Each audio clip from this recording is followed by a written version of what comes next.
छिंदवाड़ा में जन्म हुआ हे मेरी माँ, छिंदवाड़ा में जन्म हुआ हे मेरी माँ, छिंदवाड़ा में जन्म हुआ हे मेरी माँ, छिंदवाड़े की भूमि पवन हुई माँ, छिंदवाड़े की भूमि पवन हुई माँ, छिंदवाड़ा में जन्म हुआ हे मेरी माँ।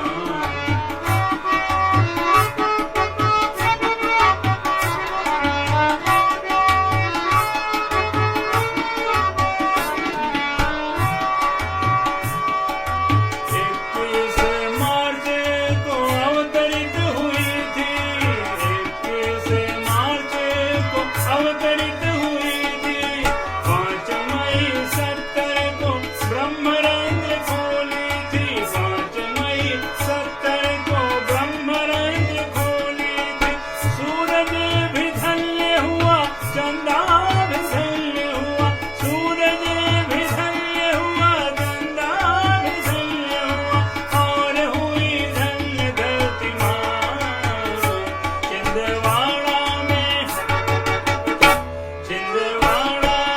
जन्म हुआ हे मेरी माँ, छिंदवाड़ा में जन्म हुआ हे मेरी माँ, छिंदवाड़ा में जन्म हुआ हे मेरी माँ। In this country, we had a struggle of freedom. I was a part and parcel of that. My parents were part and parcel of that. They were rich people, quite rich, I should say, from every standard. You'll be amazed, my father burnt all his suits. They were stitched in England. My mother burnt all her saris. They used to spin their own clothes and wear them. I had only one coat throughout my education. When I was in Lahore, which is terribly cold, sometimes can be like London. But we never grudged and never grumbled and never said that our father should have looked after us and done something. Why did he just sacrifice everything for the country? Never, never, never. That quality was created, I should say, by Mahatma Gandhi. He made everybody so transformed into a new personality.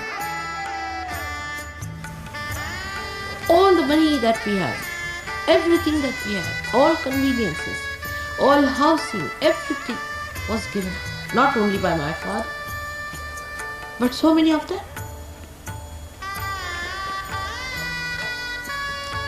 Otherwise, we could not have got our freedom. To get our freedom, this country has sacrificed so much.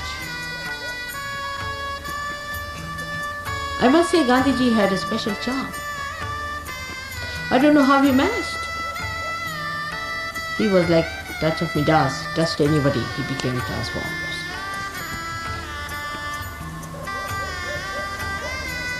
And he was an extremely strict man, very kind to me, to children. But he was an extremely strict man. He would not tolerate any nonsense at all. Throughout, if you study the way all these people were brought up, not only for freedom or independence, but even before that, for spiritual life, anywhere, there's one thing very common is sacrifice. And the consciousness that you are doing something right. Consciousness that you are part and parcel of the whole.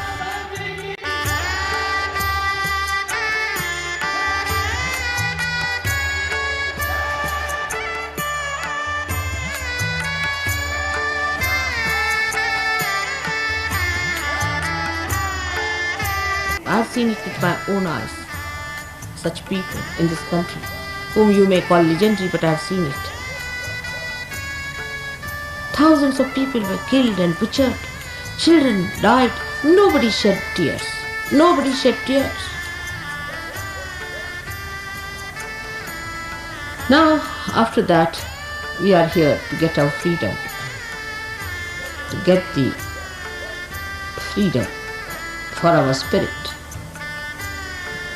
to make our spirit free from our greed, lust, from your anger, from our conditionings.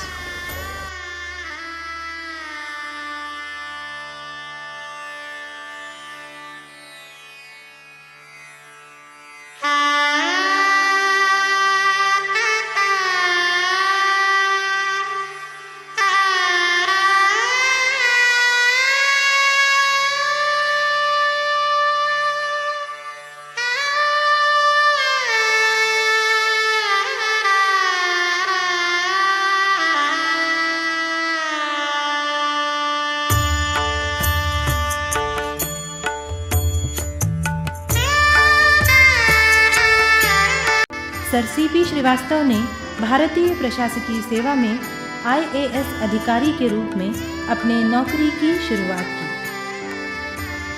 सन 1961 में sir CP को shipping corporation of India में managing director के रूप में नियुक्त किया गया। तत्कालीन प्रधानमंत्री श्री लाल बहादुर शास्त्री ने सर सीपी श्रीवास्तव के व्यक्तित्व से प्रभावित होकर उन्हें अपने सचिव पद हेतु नियुक्त किया। वर्ल्ड मैरीटाइम यूनिवर्सिटी के सर सीपी फाउंडिंग चांसलर थे। सर सीपी को भारत सरकार की ओर से सन 1972 में पद्म भूषण पुरस्कार तथा सन 2007 में पद्म विभूषण पुरस्कार से सम्मानित किया गया। आपकी व्यवस्थापकीय व प्रशासकीय सेवा तथा अपने दृढ़ सिद्धांतों के लिए आपको तत्कालीन राष्ट्रपति ने श्री लाल बहादुर शास्त्री पुरस्कार से सम्मानित किया। श्री माता जी ने अपनी शिक्षा, माता पिता के प्रति अपने कर्तव्य, राष्ट्र के प्रति जिम्मेदारी और अपना वैवाहिक जीवन यापन करते हुए अपने अंदर स्थित दैवीय शक्ति का आभास उन्हें बचपन से ही था।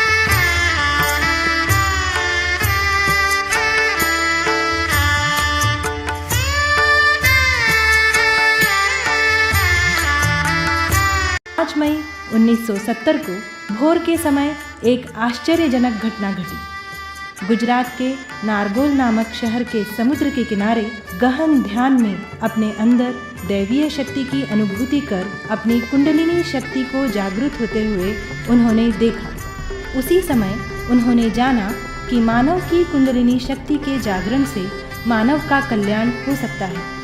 इस कार्य के लिए उन्होंने अपना संपूर्ण जीवन समर्पित करने का निश्चय किया और यहीं से कुंडलिनी जागरण के माध्यम से सहयोग द्वारा सामूहिकता में आत्म साक्षात्कार की अनुभूति की शुरुआत 5 मई सन 1970 को हुई तथा मानव उत्क्रांति के स्वर्णिम युग का आरंभ हुआ। मुंबई व दिल्ली के कुछ साधकों के साथ शुरू किया गया सहयोग आज देश विदेशों में फैला हुआ है।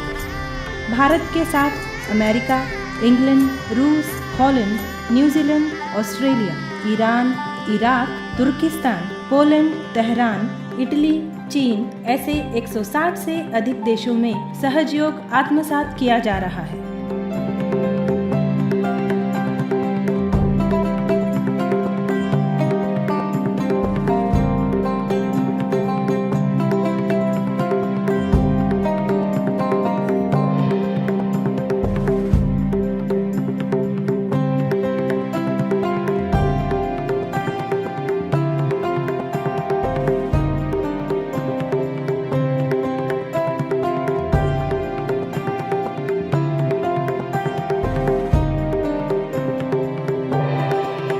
मानव जाति की आध्यात्मिक उन्नति के साथ परम पूज्य श्री माता जी ने समाज के उपेक्षित वर्गों के उद्धार के लिए अपना अविरत योगदान दिया। अनाथ बालिकाओं तथा महिलाओं के लिए विश्व निर्मल प्रेम आश्रम नामक NGO की स्थापना की। हिमाचल प्रदेश के धर्मशाला नामक स्थान पर श्री माता जी ने अंतर्राष्ट्रीय विद्यालय की स्थापना की, जहां विश्व भर से आए सभी बच्चों को भारतीय सहज संस्कृति की शिक्षा प्रदान की जाती है। यहाँ वसुदैव कुटुंबकम का सुंदर दृश्य देखने को मिलता है।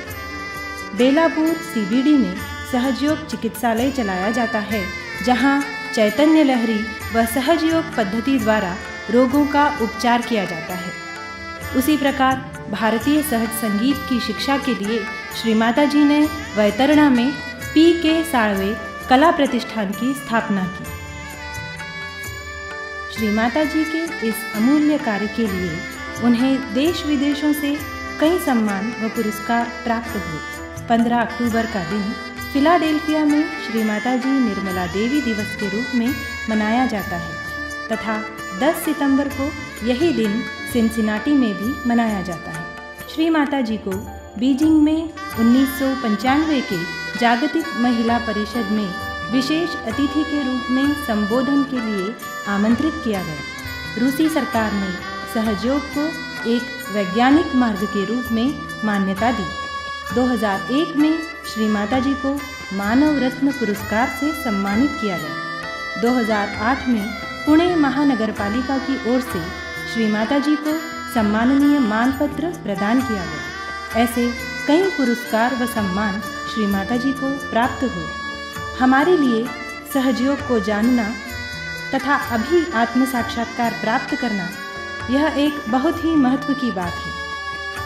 परम पूज्य श्री माता जी की कृपा में ईड़ा, पिंगला तथा सुषुम्ना नाड़ी में संतुलन प्रस्थापित होता है तथा साधक की कुंडलिनी शक्ति जागृत होती है। यही शक्ति तालु भाग में स्थित ब्रह्मरंध्र का भेदन कर परमात्मा की विश्वव्यापी शक्ति से एकाकार होती है। इस शक्ति की अनुभूति हमें हमारे दोनों हाथों की हथेलियों पर तथा तालु भाग में शीतल लहरियों के रूप में होती है। केवल इतना ही नहीं, हम इस शक्ति का अनुभव दूसरे लोगों को भी करा सकते हैं। इस शक्ति की जागृति से हमारे अंदर संतुलन स्थापित होता है तथा स्वास्थ्य में सुधार होता है। इस आध्यात्मिक शक्ति का लाभ हमें दैनंदिन जीवन में लगातार होता रहता है। जीवन आनंदी, सुखी तथा समाधानी होता है। यह सब बिना प्रयत्न के सहज ही घटित होता है। आत्म साक्षात्कार के बाद मनुष्य में प्रेम तथा आनंद की शक्ति का विकास होता है। संपूर्ण विश्व को केवल प्रेम और प्रेम बांटने जगत जननी के रूप में श्री माता जी हमारे बीच अवतरित हुई। विश्व के प्रत्येक व्यक्ति को आत्म साक्षात्कार देना श्री माता जी का मुख्य लक्ष्य है। तो चलिए इस स्वर्णिम क्षण का अभी लाभ उठाएं तथा आत्म साक्षात्कार को प्राप्त करें। All of you are in my heart. And I love you very much. And I want you people to come as soldiers to fight with me. It's possible with the power of love.